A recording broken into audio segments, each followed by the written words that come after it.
Êxodo 3, versículo 10.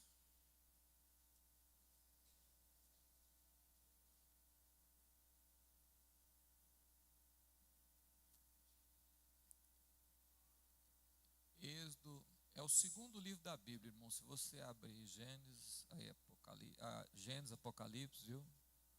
É o segundo livro da Bíblia. Gênesis, Êxodo, Levítico, Números, Deuteronômio, então o segundo. Amém, irmão? Encontrou? Encontrou? Olha o que está escrito, irmão.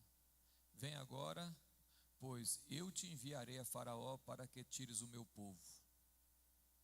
Amém? Amém? Sentai-vos.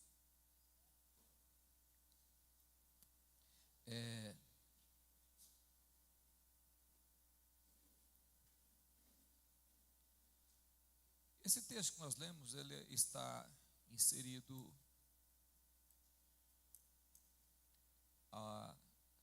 na chamada de Moisés. Quando Deus fala com Moisés no Monte Horebe, a história é conhecida, porque você já, de alguma forma, já ouviu contar a história.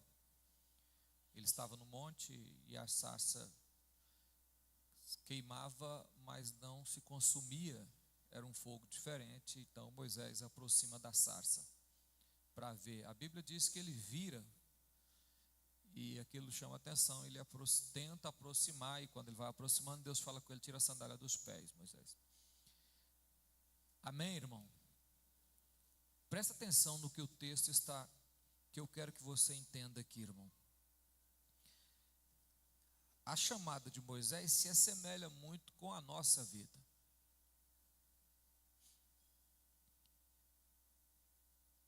Moisés matou um homem no Egito porque estava batendo em um hebreu.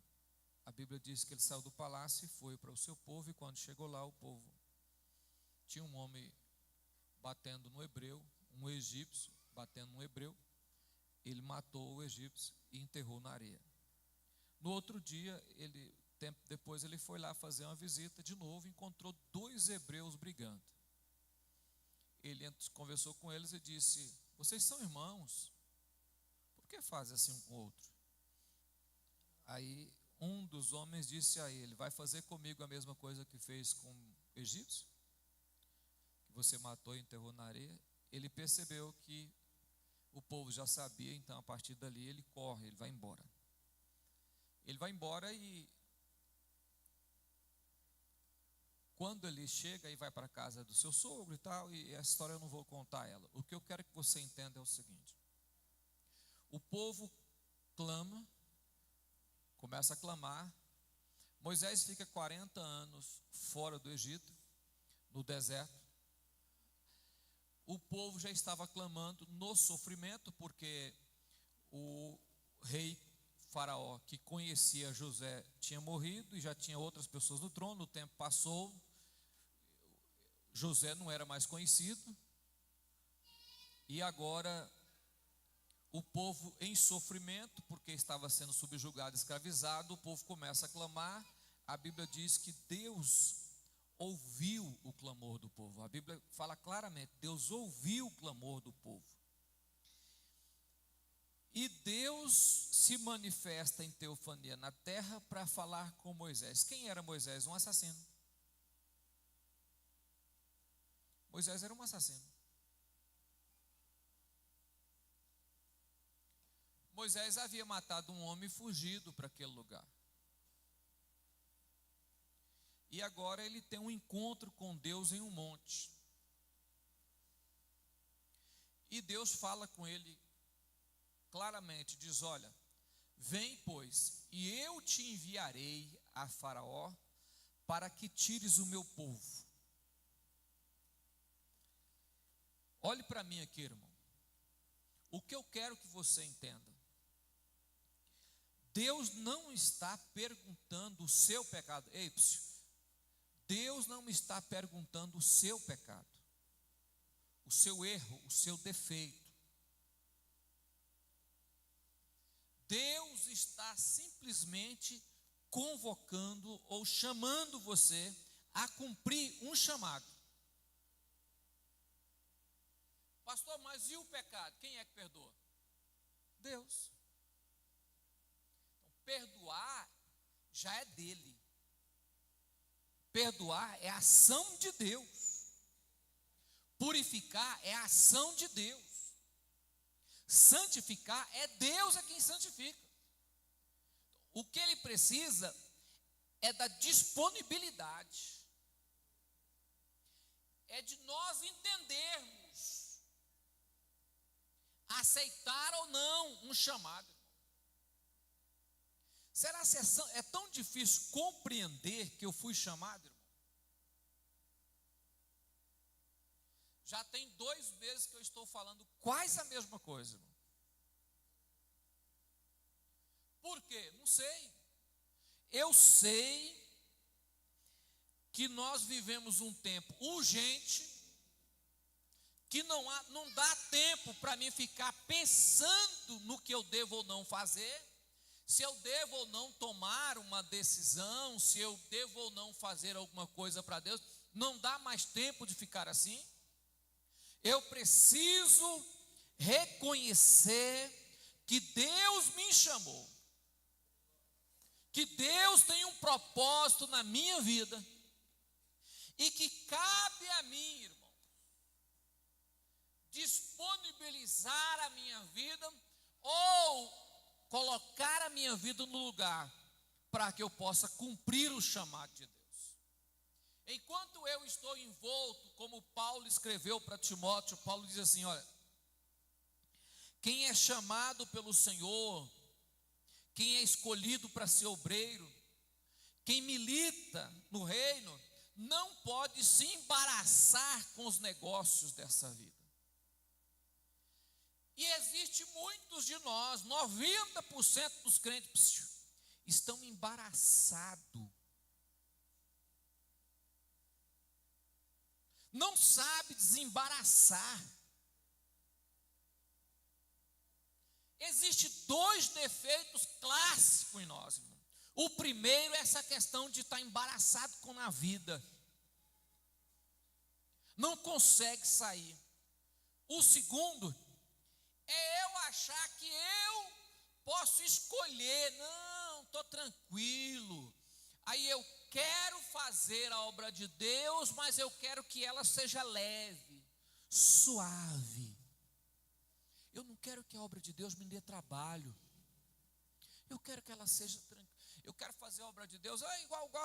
Não, tem muitos aí que fazem. Nossa, parece que é tão tranquilo assim. A pessoa vai na igreja, tem um cargo, vai lá uma vez por semana, uma vez por mês. E eu chego lá e tudo. Não, isso não é obra de Deus. Moisés, Deus fala com ele assim: ó, vem agora e eu te enviarei a Faraó. E Deus começa a explicar para Moisés como será a situação. Se você observar, olha o que Deus fala. Deus fala com ele assim: ó, vem e te enviarei. Então disse Moisés: quem sou eu para ir a Faraó e tirar o povo do Egito, os filhos de Israel? Deus lhe respondeu: eu serei contigo, e será um sinal que eu te enviei, e este será o sinal que eu te enviei. Depois que haver tirado o povo do Egito, servireis aqui. Você virá nesse, servirá no monte.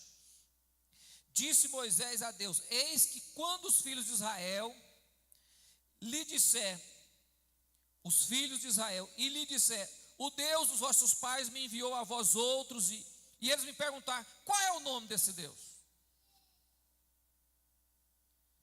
Ele começa a encontrar um caminho para dizer assim: espera aí, o Senhor está me enviando, mas quem é? Quem é o Senhor? Deus fala com Moisés claramente, diz: eu sou o suficiente. Você só precisa falar para eles que eu sou suficiente para agir na vida deles. Ele insiste na questão e Deus fala assim: ó, fala para eles que eu sou o mesmo Deus de Abraão, de Isaac e de Jacó. sou aquele que já estou na família há muito tempo. Deus estava falando com Moisés e Moisés questionando a chamada. Não é exemplo a nós, irmão? Isso não acontece conosco. Nós precisamos desembaraçar, mas nós estamos preocupados se realmente Deus vai cuidar, será se é verdade, será se Deus vai fazer, nós estamos parados no tempo, será se Deus vai manter, será, irmãos, o Deus que chamou pode não tirar a prova, mas manter, Ele vai manter, porque Ele está dizendo, olha Moisés, eu sou Deus, vem cá, eu vou enviar você lá para tirar os filhos de Israel. Mas quem é o Senhor? Eu sou o Deus da sua família. Não é você filho de Abraão? Fala para eles que eu sou o Deus que acompanhei todo o processo. Olha para mim, irmão. Por mais que você não tenha experiência com a vida, mas você convive com pessoas que já teve experiência e alguém te contou. Talvez você não tenha experiência com Deus. Moisés, a Bíblia não fala se antes Moisés tinha ouvido falar, se Deus já tinha falado com Moisés. Não tinha falado. Mas ele já tinha ouvido falar desse Deus. Por que ele já tinha ouvido falar? Porque quando Deus fala, vou te enviar para o Egito para tirar os meus filhos, ele já tinha noção do que ia acontecer. Você pode não ter experiência prática, sua vida, mas você já ouviu falar que Deus faz. Você já ouviu falar que Deus faz. Você já ouviu falar que Deus fez. Você já viu Deus fazer na vida de outros. Se ainda não ouviu, mas você já leu em algum lugar que Deus faz, rapaz.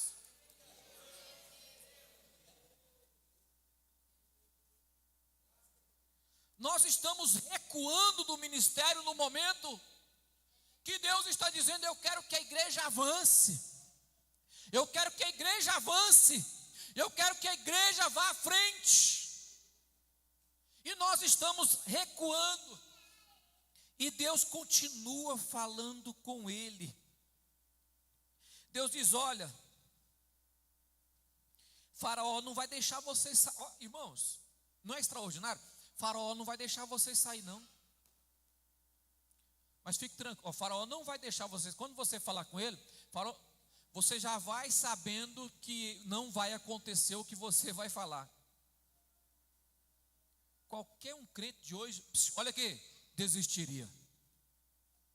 Ah não, se o senhor não vai fazer, então nem lá eu vou. Falou, não vai sair não. Mas eu vou colocar a minha mão forte e vou tirar de lá. Não dá para me ler para você aqui no texto todo, mas Deus deu a sentença, diz, olha, se ele não permitir, vai morrer os primogênitos. Vai morrer os primogênitos do Egito. Mas primeiro eu vou fazer muitos milagres. Primeiro eu vou fazer maravilhas. Primeiro eu vou operar. Olhe para mim aqui, irmão. O Deus que nos envia ou nos chamou, é a mão dele quem faz tudo à frente de nós. A seu tempo, a sua hora, a seu dia, a seu momento, o Deus que chamou é o Deus que faz. Qual é a nossa obrigação? Obedecer o que ele chamou.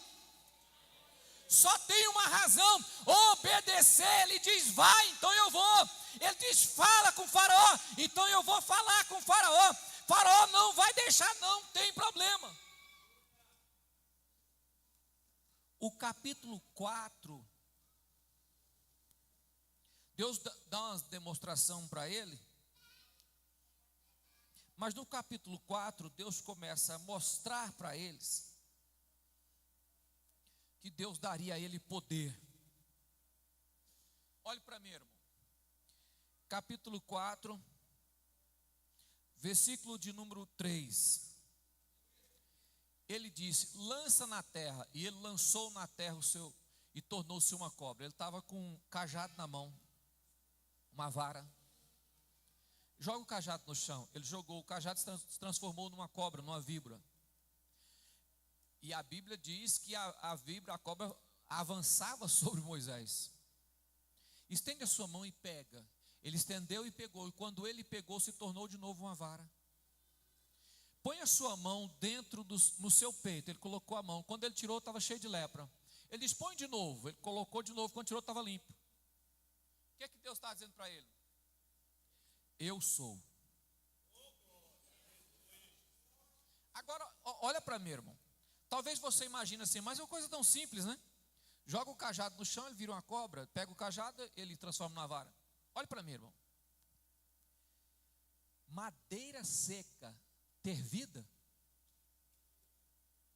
Madeira, estou jogando a madeira seca no chão. Ter vida? É por isso que ele está dizendo, eu sou. Quando ele coloca a mão no peito, que tem enfermidade, ele está dizendo, eu tenho poder sobre o humano, sobre vocês. É eu que vou fazer.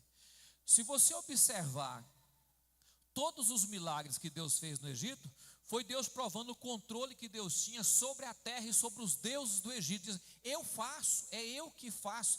Olhe para mim, o seu ministério não é você que sustenta. O medo miserável que a gente tem, né? O medo miserável que o ser humano tem. A gente vem todo dia na igreja buscar algo para nós, irmão.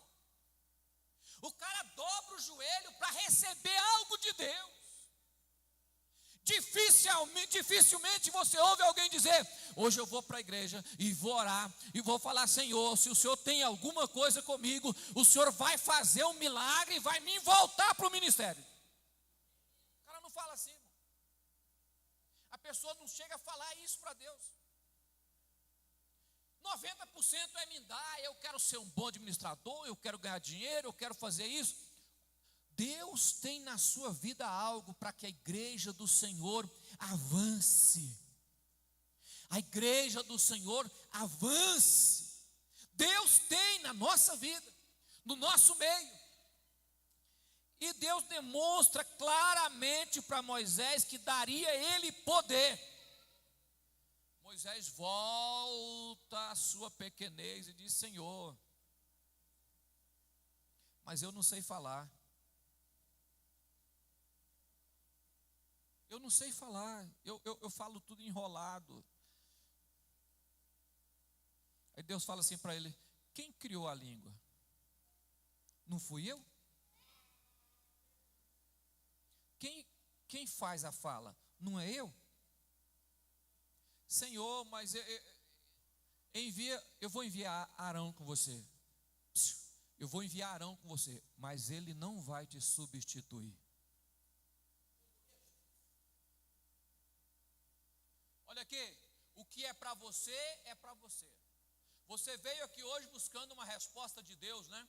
Querendo saber o que Deus pode fazer na sua vida. O que Deus pode fazer por você é o ministério que você tem na vida e que está paralisado pelo medo. Deus não está perguntando se temos capacidade, porque Ele diz, eu vou tirar o meu povo com mão forte. Quem vai tirar? Eu vou tirar o meu povo com mão forte. Não é você, não é Arão, não é sua família, não é seus braços. Eu vou tirar o meu povo. Quem vai falar? Você. Quem vai falar com o faraó? Arão. Mas eu vou falar com você. Você fala Arão, Arão fala faraó. Você não sabe falar? Usarei a boca de Arão, mas eu vou falar com você. O que eu quero voltar no texto, no começo, irmão. Deus chama um homem assassino, que já estava sendo preparado para aquele momento específico, e ele começa a se justificar para não fazer a obra de Deus, para não cumprir o ministério. Deus quebra todas as suas justificativas, e Moisés se torna o maior estadista da Bíblia. Moisés se torna tão grande homem em Israel que foi preciso Deus esconder o corpo de Moisés. Moisés não entendeu o tamanho da obra que Deus estava chamando ele para fazer. Só a eternidade revelará o tamanho do seu ministério. Nem você entende isso, irmão. Só a eternidade vai revelar para você. Lá você vai entender qual era o tamanho do seu ministério. Talvez aqui você não cumpra ele por relaxo. Mas lá no céu você vai olhar e falar: era tudo isso? Deus, era, mas tu não fez. Deus obrigou Moisés a ir? Não, Deus derrubou as paredes das desculpas que ele criou. E diz agora: quando Deus tira dele todas as desculpas que nós criamos, barreira que nós inventamos, nós achamos que o mundo, nós somos eterno, e quem sabe no futuro vai dar tempo, e é tão urgente o que Deus tem para fazer, que não dá tempo de você buscar preparar. Deus vai preparar o povo na caminhada, na jornada. Deus vai preparar você para fazer aquilo que tem que ser feito. O que você precisa aprender é só dizer: Senhor, eis-me aqui, Senhor, envia-me a mim. A quantidade de homens e mulheres que a única coisa que eles querem é bênção sobre bênção, mas não quero ocupar um tempo para fazer a vontade de Deus. Você já parou para pensar que existe uma fatia do reino que está esperando você para fazer? E que por causa da sua indolência, muitas pessoas ficam sem conhecer talvez o próprio Cristo, porque você está parado esperando. Ministério, irmão, é algo urgente, é algo que era para ontem. Você trabalha, acorda cedo, vai para o serviço, volta do serviço, entra 1 ano, 2 anos, 3 anos, 4 anos, 5 anos, 6 anos, a mesma coisa, trabalha na mesma coisa, a mesma coisa. E você se pergunta: Senhor, a mesma coisa. Vai para o serviço, vem do serviço, vai para o serviço, vem do serviço, descansa no domingo, vai para o serviço, vem do serviço, vai para o serviço. Pergunte para Deus: Senhor, o que é para mim fazer que eu vou fazer então? Deus tem uma obra na nossa vida. Deus tem um ministério para você. Deus tem um trabalho para você. Então ocupe a sua mente, procurando o ministério que Deus preparou para você. Deus tem uma chamada específica. Deus tem chamado você para fazer algo no reino. Você pode até esconder. Você pode até não fazer. Você pode até dizer não. Mas vai chegar o dia, né? A Bíblia diz que um dia todos os joelhos se dobrarão diante do Senhor e haveremos de prestar conta o que temos feito através do corpo e por meio do corpo. Para o injusto, o trono branco. Para o justo, o tribunal. O tribunal julga obras. E muitas pessoas falam: vai ter diferença no céu. Deus não faz acepção de pessoas, mas tem diferença. Porque tem galardão, irmão. Galardão é serviço prestado. Galardão não é para qual é serviço. Ah, mas aí vai ter diferença. Tem. Mas culpado não é Deus e nem é a palavra. Cada pessoa trabalha. Uns trabalham muito e outros trabalham nada. Uns trabalham muito e outros não fazem nada. Nós somos a geração que temos a maior oportunidade da vida. Nós participamos de um mundo tão novo que a cada ano tudo está novo. Tudo está novo. E está tão concorrido essa tecnologia que a maioria das pessoas de um ano para outro já fica desinformado. Tem que se estudar de novo, correr atrás de novo. Nós temos tanto conhecimento para adquirir, estamos parados esperando acontecer. Ei, Deus tem algo na sua vida, e um dia será tarde demais para fazer. Amém, irmão? Amém? Quem já viu falar naquela missionária, eu não sei se ela foi para a Argentina ou para onde é que ela foi, eu sei que ela deu testemunho no Gideão uma vez, num encontro missionário, e ela falou o seguinte, que Deus chamou ela tinha 16 anos. Ela disse: Deus, espera eu terminar o segundo grau. Ela terminou o segundo grau, Deus chamou ela. Ela falou: Senhor, espera eu fazer uma faculdade. Ela fez a faculdade, Deus chamou ela. E ela pegou e falou: Senhor, espera eu trabalhar, eu tenho que adquirir alguma coisa. E Deus esperou ela trabalhar. E Deus chamou ela. E ela disse: Senhor, espera eu aposentar, que eu vou ter todo o tempo do mundo. Aí quando ela aposentou, Deus não falou com ela. Aí ela foi orar a Deus. Deus falou assim: eu tenho uma obra sim, tinha uma obra na sua vida, mas agora você não tem força para fazer. Para onde era para mim ter enviado você, a sua força não dá mais para fazer. Nós não temos um chamado eterno. O nosso chamado não é eterno, irmão. Não espere você que Deus não possa te substituir. Pode, para fazer aquilo que você não está fazendo. Mas o dever de comparecer diante de Deus e prestar conta do que você não fez. Vamos colocar de pé.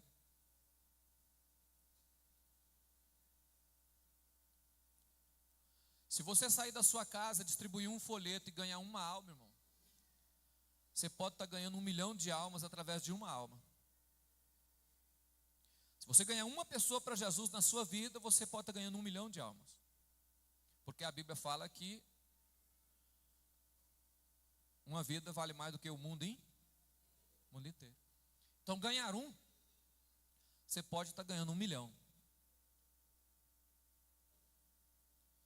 Você já pensou a quantidade de pessoas que não foram salvas só porque você acha que não tem que falar de Jesus para ninguém?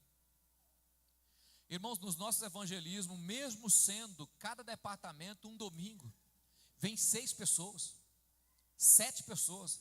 É uma vergonha para uma igreja de 100 pessoas, de 100 mulheres. Vem 4 mulheres, cada uma arruma uma desculpa diferente. Se Deus fosse bater na gente por causa de desculpa, irmão, ninguém estava vivo. Tem mais de 60 varões, no dia dos varões vem 5, 6, 60, irmão. Eu prefiro dormir no domingo à tarde do que sair e falar de Jesus para uma pessoa, uma única pessoa. E outra coisa, não adianta arrumar desculpa. Deus sabe que você pode. Deus sabe que você pode. Aí teve alguém que falou para mim: pastor, mas toda vez tem que distribuir folheto. Irmão, se você encontrar alguém na rua, colocar o folheto na mão dele e falar para ele sobre o que está escrito no folheto, não precisa nem falar a Bíblia, fala o que está escrito no folheto. Tem um versículo no folheto, fala o que está escrito nele. Você está salvando uma pessoa. Você está tirando uma pessoa do inferno. Você está resgatando uma vida que estava indo para o inferno. Eu até coloquei lá no meu status do Zap, um homem e uma família que converteu, porque alguém um dia visitou ele em casa e pregou para eles, e eles aceitou Jesus. Foi lá na casa dele, pregou para ele, cantou um hino, pregou, eles aceitaram Jesus. É só uma vez. Quem faz a obra é? Quem vai é nós. Quem faz é? Por que não ir, irmão? É só ir. É só sair de casa, é só aceitar o chamado, é só levantar a mão e dizer: eu vou em nome de Jesus. Vamos orar? Senhor Deus, com alegria nos apresentamos na sua presença. Com alegria nos apresentamos diante do Senhor. Nós somos falhos, fracos, e não estamos conseguindo, ó Pai, assimilar a chamada, a vontade de Deus na nossa vida. Nos dê graça e capacidade para fazer aquilo que o Senhor nos chamou, para cumprir o ministério que o Senhor escolheu para nós. Deus, eu quero pedir ao Senhor, Pai, faça um avivamento no meio do teu povo em toda a terra. para que o teu povo reconheça a urgência do chamado, em nome de Jesus.